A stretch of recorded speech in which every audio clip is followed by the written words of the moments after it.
'Cause I'm in the stars tonight, so watch me bring the fire, set the night light. Shoes on, get up in the morning, cup of milk, let's rock and roll. Ya, di sini kami akan menyampaikan materi tentang siklus pengeluaran. Siklus pengeluaran atau expenditure cycle adalah serangkaian aktivitas bisnis dan operasi pemrosesan informasi terkait yang terus-menerus berhubungan dengan pembelian dan pembayaran barang dan jasa. Di dalam perusahaan, informasi mengenai kebutuhan untuk membeli barang dan bahan baku mengalir ke siklus pengeluaran dari siklus pendapatan dan produksi, pengendalian persediaan, dan departemen lainnya.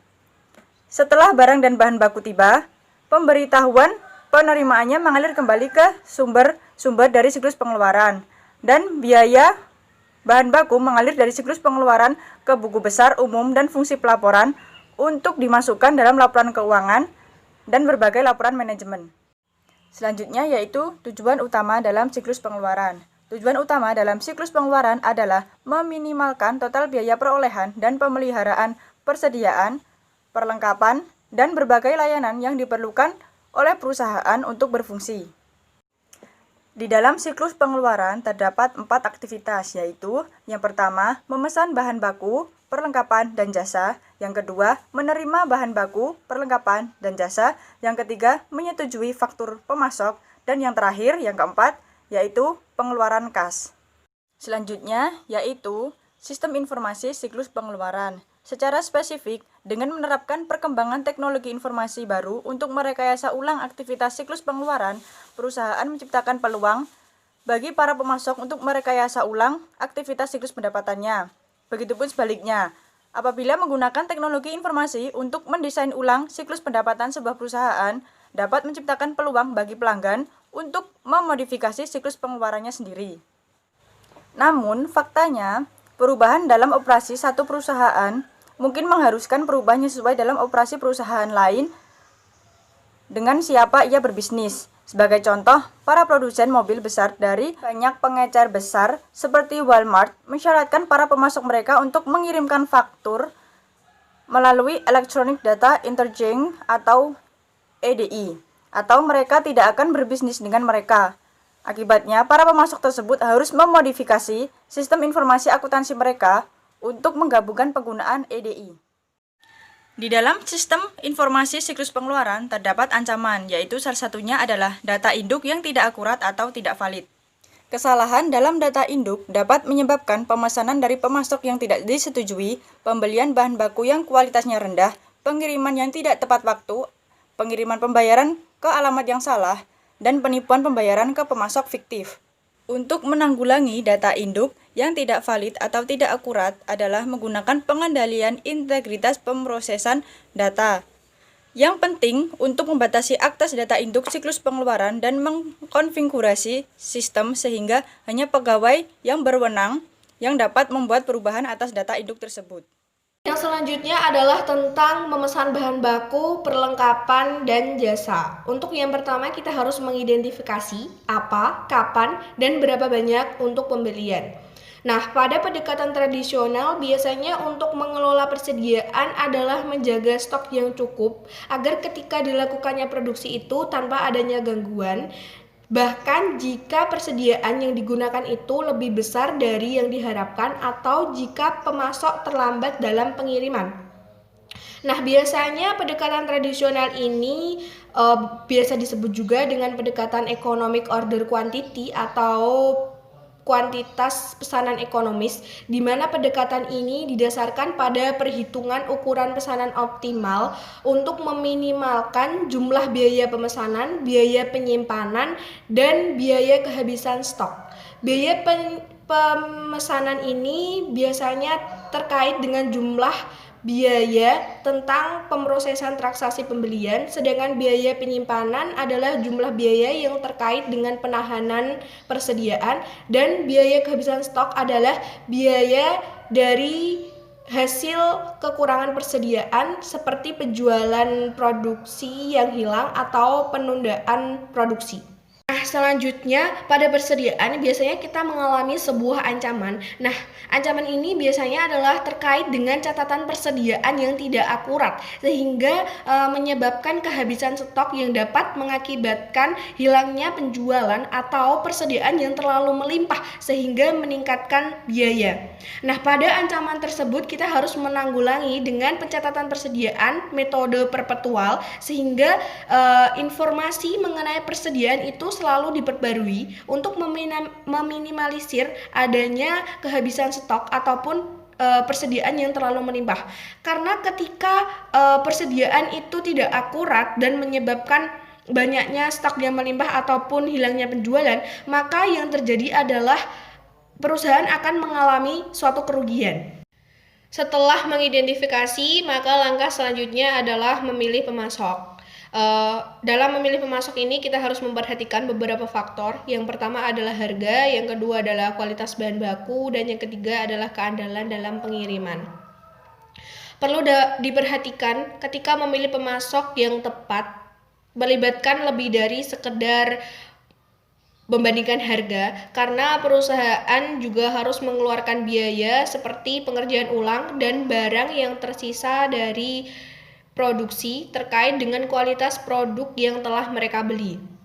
Selain itu juga keandalan pengiriman menjadi sangat penting bagi perusahaan, terutama perusahaan yang menggunakan sistem JIT. Karena perusahaan yang menggunakan sistem tersebut, ketika pemasok melakukan keterlambatan dalam pengiriman, maka akan memberhentikan seluruh sistem. Nah, setelah pemasok telah dipilih bagi sebuah produk, maka identitas pemasok menjadi bagian dari catatan induk persediaan produk untuk mengurangi atau menghindari terjadinya pemilihan kembali dari pemasok untuk setiap pesanan selanjutnya. Nah, dalam memilih pemasok ini kita juga mengalami sebuah ancaman yang salah satunya adalah kinerja pemasok yang tidak dapat diandalkan. Untuk mengendalikan atau mengurangi risiko masalah tersebut, maka kita harus mensyaratkan kepada pemasok mengenai kepemilikan sertifikasi kualitas internasional seperti ISO 9000. Meskipun demikian, sistem informasi akuntansi juga seharusnya didesain untuk melacak dan menangkap informasi mengenai kinerja pemasok. Setelah kita melakukan pemesanan bahan baku, perlengkapan, dan jasa, maka langkah selanjutnya adalah penerimaan. Ketika proses pengiriman tiba, maka seorang petugas penerimaan harus membandingkan nomor pesanan pembelian yang direferensikan pada slip pengepakan pemasok dengan nomor pembelian pemasok terbuka untuk memverifikasi barang yang telah dipesan. Selain itu, petugas penerimaan juga harus menghitung kuantitas atas barang yang telah dikirimkan. Nah, sebelum melakukan rute persediaan ke bagian gudang atau pabrik, seorang petugas penerimaan juga harus memeriksa setiap barang yang telah dikirimkan untuk tanda-tanda kerusakan yang jelas. Nah, 3 pengecualian pada proses penerimaan ini adalah menerima kuantitas barang yang berbeda dari jumlah yang dipesan, yang kedua menerima barang yang rusak, dan yang ketiga adalah menerima barang berkualitas inferior yang gagal inspeksi. Nah, dalam penerimaan ini kita juga mengalami sebuah ancaman yang salah satunya adalah menerima pengiriman barang yang tidak dipesan. Dalam permasalahan tersebut, pengendalian yang terbaik adalah menginstruksikan kepada Departemen Penerimaan untuk menerima barang yang hanya ada dalam pesanan pembelian yang telah disetujui. Itulah mengapa sebuah departemen penerimaan ini harus mempunyai akses untuk melihat file pesanan yang akan dibeli agar tidak terjadi hal tersebut. Baik, selanjutnya saya akan menjelaskan tentang menyetujui faktur pemasok. Aktivitas utama ketiga dalam siklus pengeluaran adalah menyetujui faktur pemasok untuk pembayaran. Ada beberapa proses yang dilakukan untuk menyetujui faktur dari pemasok. Yang pertama adalah paket voucher, seperangkat dokumen yang digunakan untuk mengotorisasi pembayaran kepada pemasok. Ini terdiri dari pesanan pembelian, laporan penerimaan, dan faktur pemasok. Yang kedua adalah sistem non-voucher, sebuah metode untuk memproses utang yang tiap-tiap fakturnya disetujui untuk diposting ke catatan pemasok individual dalam file utang, kemudian disimpan dalam file faktur terbuka. Yang ketiga adalah sistem voucher. Metode untuk memproses utang yang mana voucher pencairan disiapkan, bukan memposting voucher faktur secara langsung ke catatan pemasok dalam buku besar pembantu utang. Yang keempat adalah voucher pencarian. Dokumen yang mengidentifikasi pemasok, mencantumkan faktur yang beredar, dan mengindikasi jumlah besar yang dibayarkan setelah dikurangi setiap diskon dan potongan yang berlaku. Yang kelima adalah RS atau Evaluated Receipt Settlement, sebuah pendekatan tanpa faktur terhadap utang yang menggantikan proses pencocokan 3 cara, yaitu faktur pemasok, laporan penerimaan, dan pesanan pembelian, dengan mencocokkan 2 cara atas pesanan pembelian dan laporan penerimaan.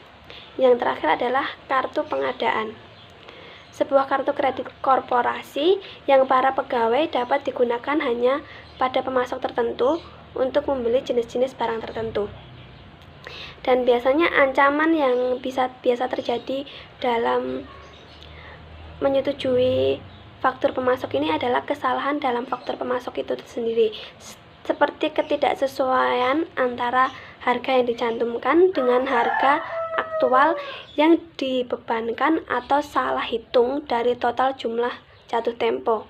Dan pengendalian yang tepat digunakan adalah untuk membeli kartu pengadaan.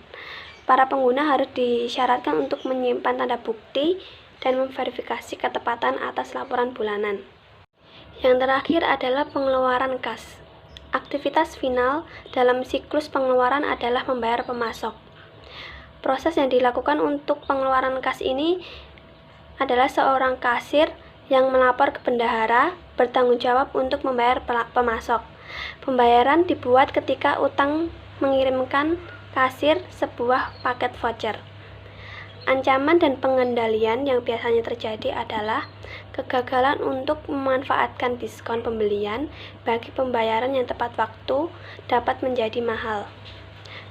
Pengendaliannya adalah faktur yang disetujui harus dilakukan berdasarkan tanggal jatuh tempo, dan sistem harus didesain untuk melacak tanggal jatuh tempo dan mencetak sebuah daftar seluruh faktur yang beredar secara periodik. Ancaman lain adalah membayar untuk barang yang tidak diterima. Pengendalian terbaik untuk mencegah ancaman ini adalah membandingkan kuantitas yang diindikasikan dalam faktur pemasok dengan kuantitas yang dimasukkan oleh pihak pengendalian persediaan yang menerima transfer atas barang-barang tersebut dari Departemen Penerimaan. Baik, mungkin itu saja yang dapat kami sampaikan.